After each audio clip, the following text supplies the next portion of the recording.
Baseball, the American heartbeat.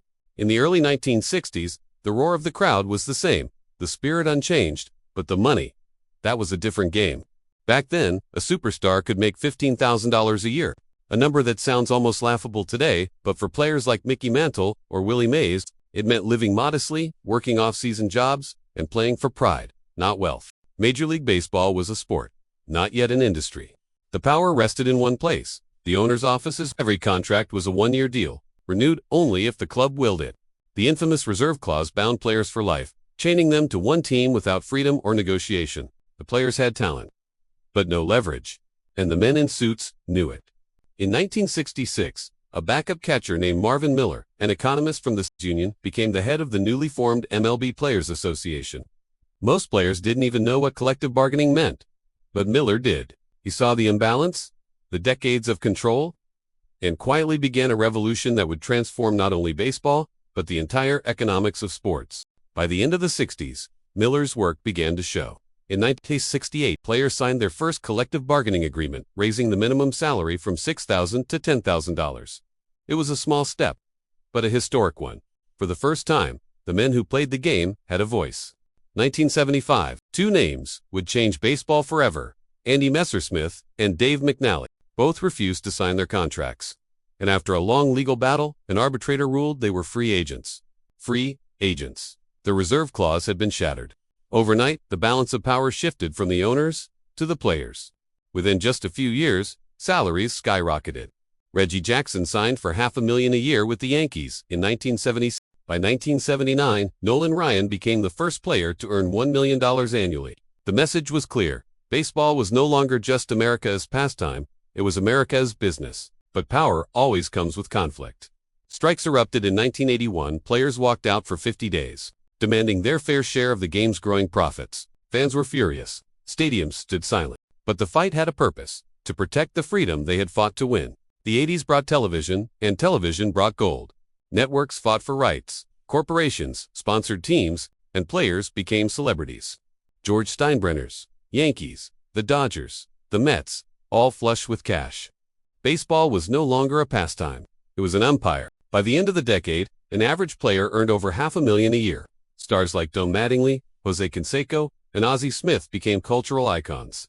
But beneath the glamour, whispers grew louder, whispers about greed, imbalance, and the widening gap between players and fans.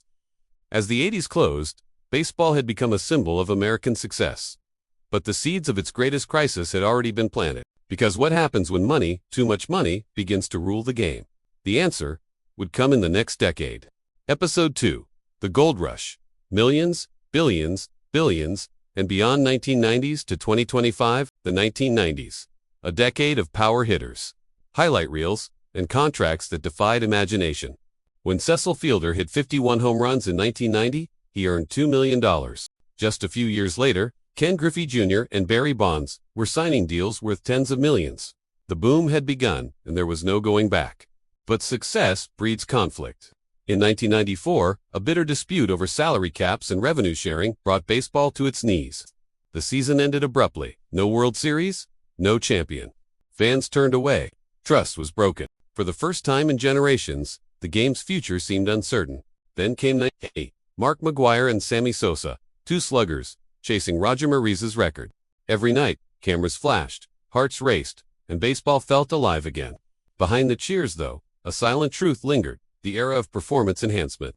Numbers grew, salaries grew, but so did suspicion. By the early 2000s, salaries had reached unimaginable heights. Alex Rodriguez signed a 10-year, $252 million deal with the Texas Rangers in 2000, the largest contract in sports history at the time. It was the moment baseball officially entered the age of the billion-dollar franchise. But the early 2000s weren't all triumph. Scandals over steroids tainted the game's purity. Congress held hearings, headlines screamed betrayal, and the public wondered, had money corrupted the soul of baseball? Yet, through the chaos, salaries never stopped rising. By the 2010s, the numbers were staggering. Television deals worth billions poured into MLB catchers. Players like Clayton Kershaw, Max Scherzer, and Bryce Harper shattered salary records. Teams began to operate like tech companies, with analytics, branding, and global expansion. Baseball was no longer just an American game. It was a global investment. Then came 2020. The world stopped, The stands went silent. The pandemic forced MLB to suspend the season, cut salaries, and face its first true financial reckoning in decades. For a moment, it felt like the old days: uncertainty, fragility, humanity, but baseball endured. It always does. When the lights came back on, so did the money, bigger than ever. Shohei Ohtani, in 2023, signed a $700 million contract with the Los Angeles Dodgers, the largest in sports history. It was no longer about wealth, it was about legacy, spectacle, and power. From $15,000 a year in 1960 to $700 million in 2023. The journey tells more than an economic story. It's a mirror of America itself: ambition, struggle, innovation, and excess. Every contract, every strike, every deal, part of a long fight for freedom and respect. But as we stand in 2025, one question lingers in the dugout shadows: how much higher can it go? When a swing of the bat is worth millions, what happens to the soul of the game? Because sometimes, the biggest price in baseball isn't written on a contract.